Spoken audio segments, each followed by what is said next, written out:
Hello, this is Danielle from the UNC Dallas Writing Center, and today we will be discussing APA-style formatting and citation. APA is a formatting and citation method that establishes standards of written communication. It concerns how to organize your paper's content, how to cite references both in the text and on the reference page, and how to prepare a manuscript for publication in some disciplines. APA stands for the American Psychological Association and is mostly used in papers for the social sciences.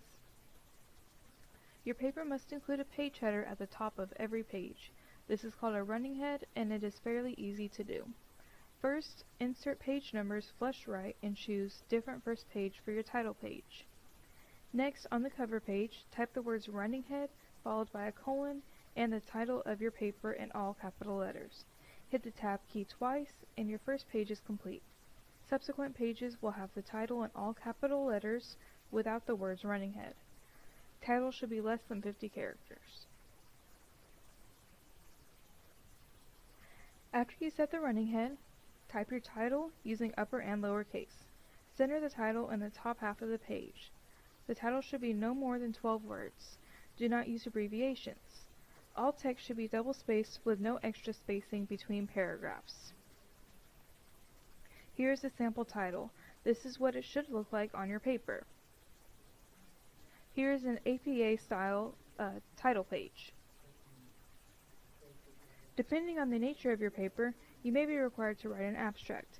This is a short 150 to 200 word paragraph summarizing your research. Center the word abstract at the top of the page and do not indent the paragraph.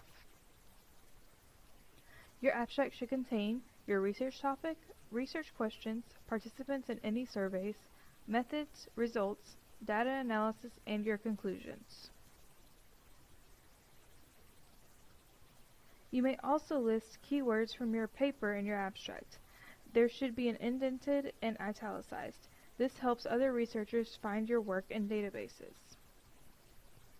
APA also requires a specific way to do headings. Here are the main 5 levels of headings. The reference page is a separate page that is the last page of your paper. It provides full documentation of the sources you cited in your paper. Entries of more than one line use a hanging indent. Here's an example. Okay, and this is how you would do an APA citation for your reference page. You begin with the author's last name, followed by their first initial. References should be in alphabetical order, but do not switch the order of the names as they appear in the article. Follow with the date of publication in parentheses. You capitalize only the first word and the first word after the colon in article and book titles. Also capitalize proper nouns and names and italicize book titles. You follow the title with the city and the publisher. Articles follow some of the same rules as books. Begin with the author's last name, followed by the first initial and the year in parentheses. You capitalize and italicize journal titles. The title order is you put the article first, followed by the journal.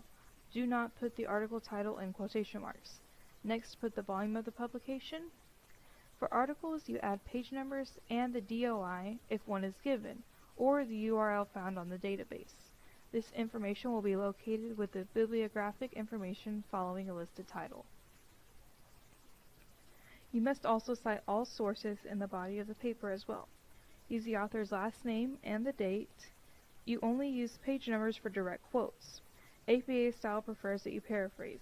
Here are some examples. Remember to punctuate outside the parentheses. Here is how to cite a work with more than one author. If it has up to 7 authors, the last entry should be preceded by an ampersand.